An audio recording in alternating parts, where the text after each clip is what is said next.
राधे राधे दोस्तों, कैसे हैं आप सब। दोस्तों, हमारे YouTube चैनल पर आपका स्वागत है। हमारे इस चैनल को सब्सक्राइब कीजिएगा और हमारे वीडियो को लाइक, शेयर और कमेंट ज़रूर कीजिएगा।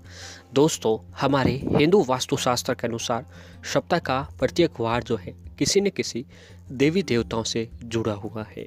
जी हाँ दोस्तों, वैसे तो हमारे हिंदू धर्म के जो लोग हैं प्रत्येक दिन सभी देवी देवताओं की पूजा आराधना करते हैं, लेकिन वास्तुशास्त्र के अनुसार सप्ताह का हर वार एक विशेष देवी या देवताओं को समर्पित किया हुआ होता है और उस दिन बड़े ही विधि विधान के साथ पूजा आराधना की जाती है। तो दोस्तों, हम बात कर रहे हैं मंगलवार के दिन की, और मंगलवार का दिन का नाम लेते ही हम सबको पता लग जाता है कि मंगलवार का दिन भगवान हनुमान जी का दिन होता है। जी हाँ दोस्तों, शास्त्रों के अनुसार मंगलवार के दिन जो है हनुमान जी को समर्पित किया हुआ दिन है। इस दिन हनुमान जी के जो भक्त होते हैं बड़े ही विधि विधान के साथ उनकी पूजा आराधना करते हैं। दोस्तों, हनुमान जी कलयुग के जागृत देवता भी कहा गया है, यानी वे अभी भी कलयुग में उनके अंश मिलते हैं। वो कलयुग में अपने भक्तों की रक्षा हमेशा करते हैं और हनुमान जी एक ऐसे देव हैं जो नाम लेने मात्र से भक्तों की रक्षा के लिए पहुंच जाते हैं, और सभी देवों में से सबसे जल्द प्रश्न होने वाले देव भी हनुमान जी कहा जाते हैं। मंगल का दिन सभी अमंगलों को दूर करने का दिन माना जाता है। इस दिन मंगल मूर्ति श्री हनुमान जी का जन्म भी हुआ था और उन्होंने जन्म के बाद से ही दुष्टों का संहार करना शुरू कर दिया था। ऋषि मुनियों की सहायता व सुरक्षा सदैव करते थे। इसी से प्रसन्न होकर ऋषियों ने भी हनुमान जी को आशीर्वाद दिया था कि जो कोई भी मारुति हनुमान जी के शरण में आएगा उनके सारे संकटों का हनुमान नाश कर देंगे। कहा जाता है हनुमान जी की पूजा पूर्ण श्रद्धा से की जाए तो वो भक्तों की परेशानियां संकटों से रक्षा करते हैं। अगर आपकी किस्मत के सभी ताले बंद पड़ गए हो, कोई भी रास्ता आपको नहीं मिल रहा हो, तो दोस्तों मंगलवार के दिन आपको व्रत अवश्य ही करना चाहिए। मंगलवार के दिन व्रत करने से हनुमान जी की कृपा आपके ऊपर अवश्य ही मिलती है। और इस दिन व्रत रखकर जो अगर दोस्तों आप आज के दिन इस कथा का गुणगान करते हैं, मंगलवार की व्रत कथा का, तो हनुमान जी की कृपा आपके ऊपर अवश्य ही मिलती है। तो आइए दोस्तों जानते हैं उस कथा के बारे में। मंगलवार व्रत का महत्व व विधि।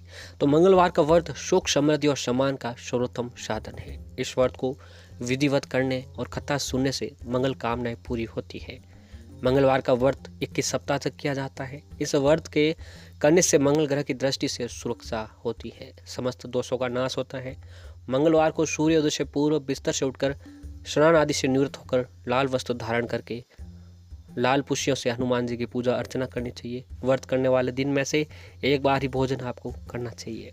भोजन में गेहूं के आटे और गुड़ से बने खाद्य पदार्थ लेने चाहिए।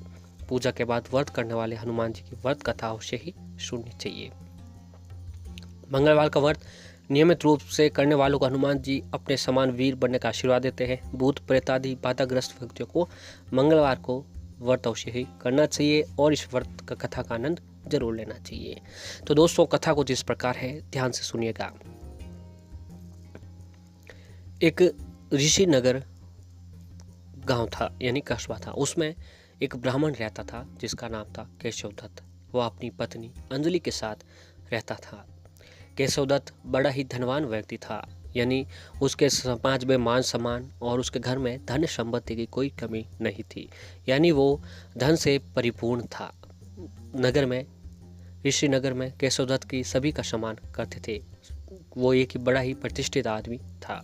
लेकिन केशवदत्त को एक दुख है जो अंदर ही अंदर खाए जा रहा था। वह दुख था दोस्तों कि उसको संतान नहीं होने से वह बहुत ही चिंतित रहता था।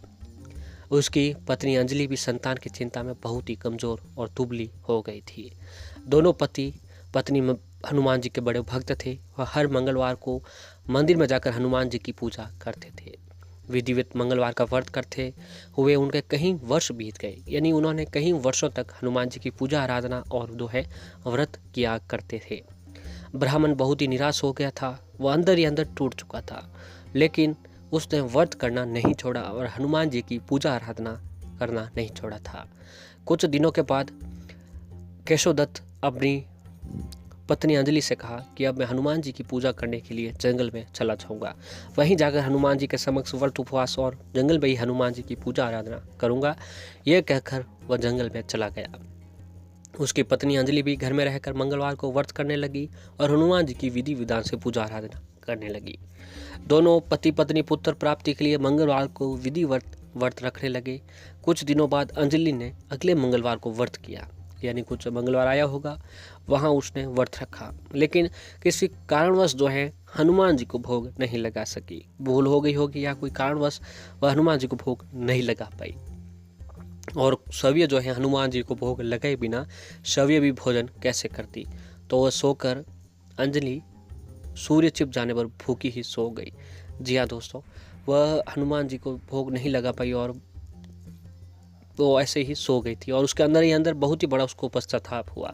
तो उसने एक प्रण ले लिया कि अगले मंगलवार तक हनुमान जी को भोग लगाए बिना भोजन नहीं करने का प्रण ले लिया। यानी अगले सप्ताह यानी 7 दिन बाद मंगलवार आएगा, उसी दिन हनुमान जी को भोग लगाकर जो है वह खुद भोजन ग्रहण करेगी। वही 6 दिन तक अंजलि भूखी प्यासी रही और 7वें दिन मंगलवार का दिन आया तो उसने हनुमान जी की बड़ी विधि विधान के साथ पूजा की। लेकिन 6 दिन से भूखी होने के कारण, भूख प्यास के कारण वह बेहोश होकर मूर्छित होकर गिर पड़ी। तब हनुमान जी ने उसे शोपन में दर्शन देते हुए कहा, उठो पुत्री, मैं तुम्हारी पूजा पाठ से बहुत ही प्रसन्न हूँ। तुम्हें सुंदर और सुयोग्य पुत्र होने का वर प्रदान करता हूँ। यह कहकर हनुमान जी अंतर्ध्यान हो गए। तभी अंजलि की बेहोशी दूर हो गई। उसने जल्दी से उठकर हनुमान जी को भोग लगाया और शव्य भी भोजन किया। हनुमान जी के अनुकंपा से 9 माह पश्चात अंजलि ने एक सुंदर शिशु को जन्म दिया और मंगलवार को ही उस शिशु का जन्म हुआ। मंगलवार के दिन जन्म होने के कारण उस बच्चे का नाम जो है मंगल प्रसाद रखा गया। कुछ दिनों बाद अंजलि का पति केशव दत्त भी घर लौट आया। उसने आंगन में खेलते मंगल को देखा तो वह अंजलि से पूछा, ये सुंदर, इतना सुंदर बच्चा किसका है। अंजलि ने बड़े ही खुश होते हुए कहा कि हनुमान जी के दर्शन देने और पुत्र प्राप्त होने की जो सारी कथा थी, वरदान था, वह अपने पति केशव दत्त को सुना थी। लेकिन केशव दत्त को उसकी बातों पर विश्वास न हुआ। उसके मन में पता नहीं कैसे कलुषित विचार आ गया कि अंजलि ने उसके साथ विश्वासघात किया है और अपने पापों को छिपाने के लिए वह झूठ बोल रही है। तो ऐसे उसके मन ही मन उसकी यह बात उसको खाई जा रही थी।